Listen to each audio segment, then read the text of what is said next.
You're watching CNC3.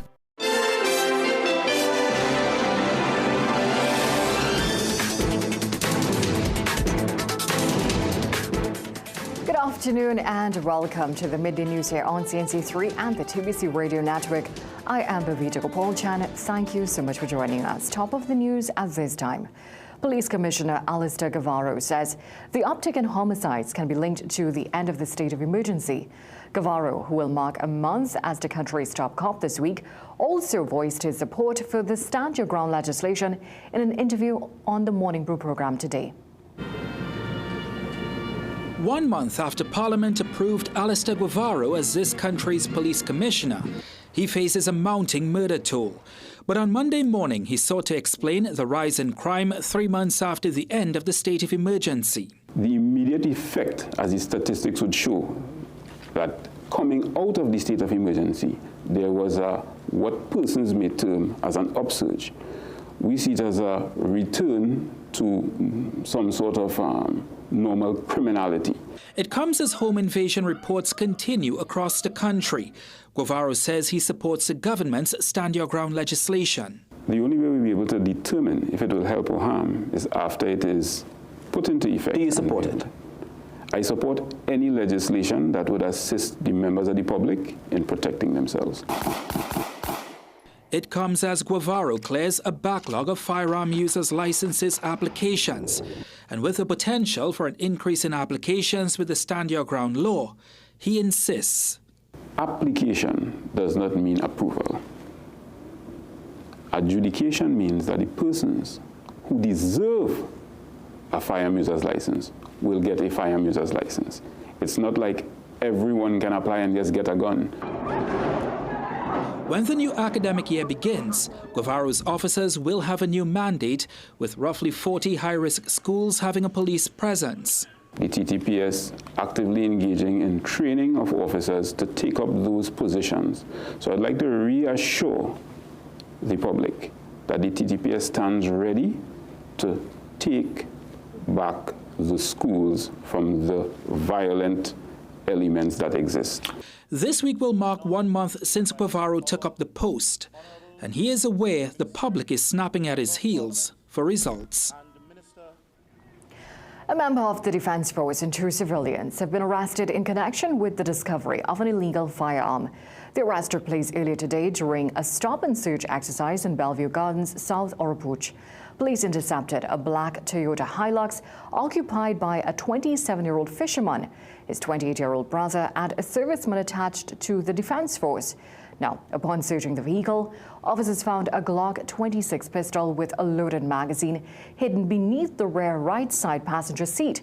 All 3 men were arrested, cautioned, and taken to the Faizabad police station.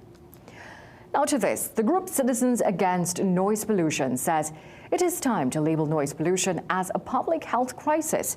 The group has called for the Minister of Health to get involved in the advocacy for better legislation to protect citizens against noise pollution.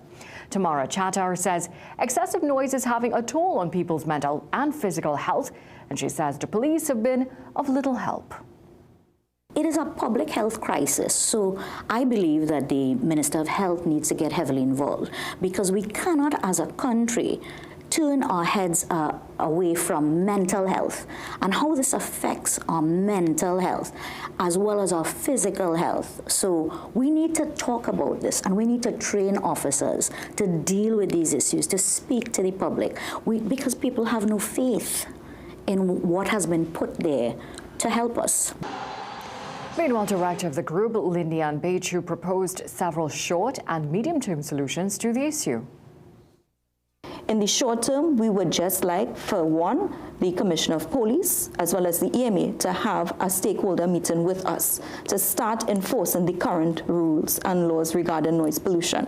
Two, legislative. In the long term, we are asking for one, to make it a ticketable offense as many other developed countries, as well as implementing quiet time laws. And thirdly, we can also use a plainly audible clause, which will take away, for instance, which is one of the key drawbacks that the police say, is that they don't have noise meters. They're hoping the present administration takes this issue seriously. Earlier this month, Prime Minister Kamala Persad-Bissessar announced that legislation to curb noise pollution will be brought to Parliament in September. And President of the Owner Dealers Association, Rival Chattergoon, is warning there are far-reaching consequences if government does not clearly legislate its proposed age limits. A week ago, Prime Minister Kamala Persad-Bissessar announced she will bring legislation to Parliament seeking to raise the age limit of alcohol consumption to 21 years and gambling and the use of marijuana to age 25. While Chattergoon says he has no issue with the proposal, the government must consider all factors, including how it can impact a festival like Carnival. How would that affect Carnival? I don't have the figures to say, well, okay, we have X amount of tourism coming in or persons within that age limit for this particular purpose. So we have to really think about it. I mean to say we begging for US and we don't want to turn it away. We don't want the greatest show on earth from, and Trinidad is known for that, to suddenly shift because of this legislation. Chattergoon is calling for consultations with all of the relevant stakeholders. Let's take a short break. We'll be right back. Magical Expressions Limited is the largest local importer and distributor of fresh cut stems, offering the widest range of beautiful flowers at the most affordable prices. Call us today at 701-6488, 701-6680, 728-6786, or visit our website to order. Things don't always go as expected. Be ready with Trinry for auto, home, business and group life. Call us at 800-TRIN or visit trinry.com today. Huge insurance premium. Pay your premiums bit by bit with FlexiPay from Trinry. For more manageable auto, home and commercial insurance payments, call us at 800-TRIN or visit trinry.com today. Trinry. Premier insurance coverage for less. Looking for a supermarket that has it all? Welcome to Food Shopper Supermarket, where big really means big. Enjoy secure parking, spacious aisles, and a spotless modern store that makes shopping a breeze. From fresh produce to everyday essentials, you'll find unbeatable prices and friendly staff who are happy to help. We offer a safe and secure gated compound with a large parking facility for your shopping ease. Number 121 Eastern Main Road, Ariba, Chai Trading Compound, 8 a.m. to 8 p.m. Food Shopper Supermarket. Every day, low prices. Don't forget our grand celebration, June 28th. Bring the whole family. We are your one-stop, most convenient, most helpful, most caring community pharmacy. Our pharmaceutical services include dispensing medicines, repeat dispensing, clinical governance. But we also have a fully stocked convenience store featuring our refreshment aisle, grocery lane, personal care products, toys, pet supplies. We are most conveniently located out of the traffic, just 2 minutes off the highway in Heartland Plaza, in Devonshire Corners. Contact us on 220-8705 or 470-5938 and visit us soon.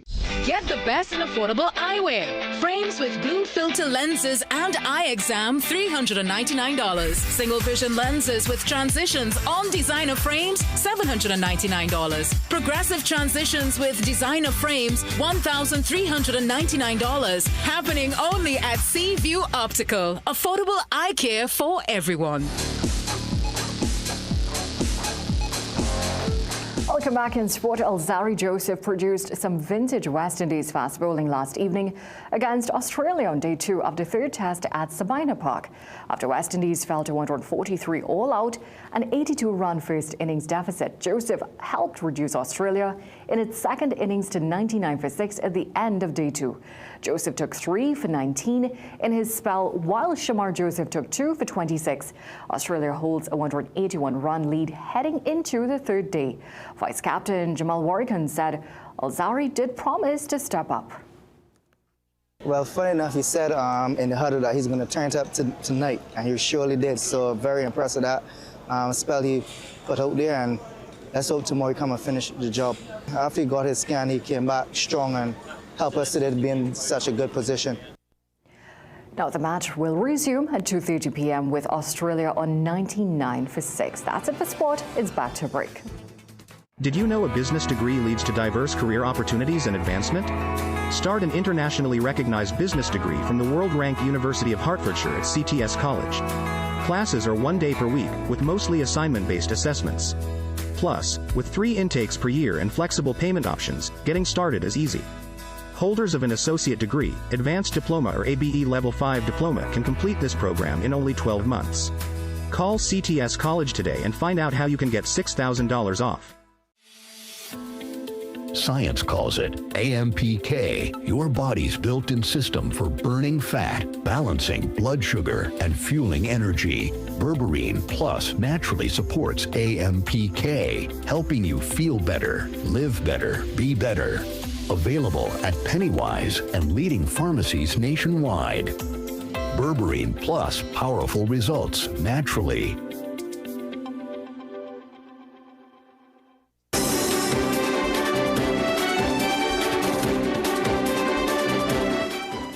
Youth development is set to take center stage in the upcoming national budget. That assurance comes from Prime Minister Kamala Persad-Bissessar, who says her government plans to make significant investments in technical and vocational education and training to equip young people with practical, future-ready skills. A budget preview coincides with the observance of the United Nations World Youth Skills Day. Persad-Bissessar says this year's theme, Youth Empowerment Through AI and Digital Skills, aligns with her administration's vision to prepare the next generation to lead and thrive in a technology-driven world. That, she says, includes the establishment of a Ministry of Public Administration and Artificial Intelligence, the reinstatement of the school's laptop program, and efforts to promote ethical and inclusive digital literacy. Internationally, President Donald Trump is expressing growing frustration with Russia's war in Ukraine. The permanent ceasefire he promised to achieve on his first day in office remains elusive. Today, Trump appears poised to take action. More from CNN. I am very disappointed with President Putin. President Donald Trump says he might make a major announcement about Russia today. He's hosting the NATO Secretary General. Analysts say Trump might be warming to that alliance as he cools toward Russian President Vladimir Putin. I thought he was somebody that meant what he said, and he'll talk so beautifully and then he'll bomb people at night. We don't like that. Trump says he's reached a deal to send weapons to Ukraine. He says NATO will pay for them and handle distribution. Once the Ukrainians have the ability to bring the fighting to Russia in real and sustained ways, Putin will have questions to answer to his own people. Meanwhile, a bipartisan group of lawmakers is pushing a related bill. It lets Trump levy a 500% tariff on imports from countries that buy Russian uranium, gas, or oil. A turning point regarding Russia invasion of Ukraine is coming. Trump's latest rhetoric comes about 5 months after the Ukrainian president visited Washington. That's what a White House official says Trump told him to leave early after a tense Oval Office exchange. You got to be more thankful, because let me tell you, you don't have the cards. With us, you have the cards, but without us, you don't have any cards.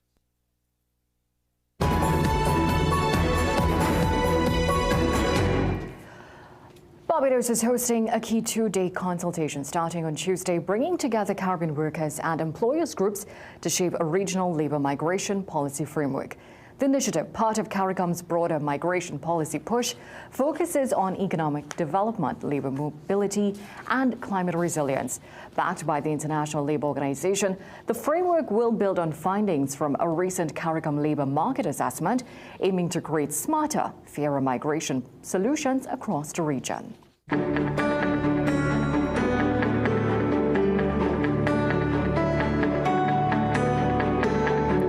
Now for the weather forecast, the Met Office says the islands can expect mostly sunny and hazy conditions with brief showers in a few areas.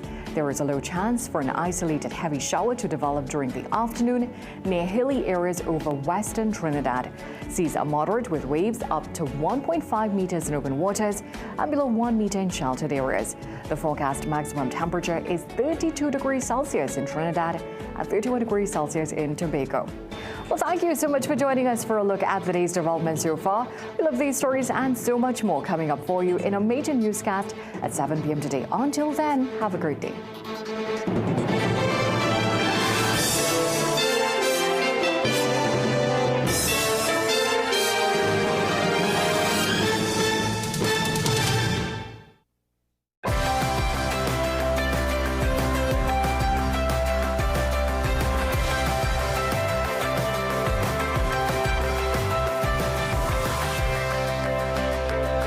You're watching CNC.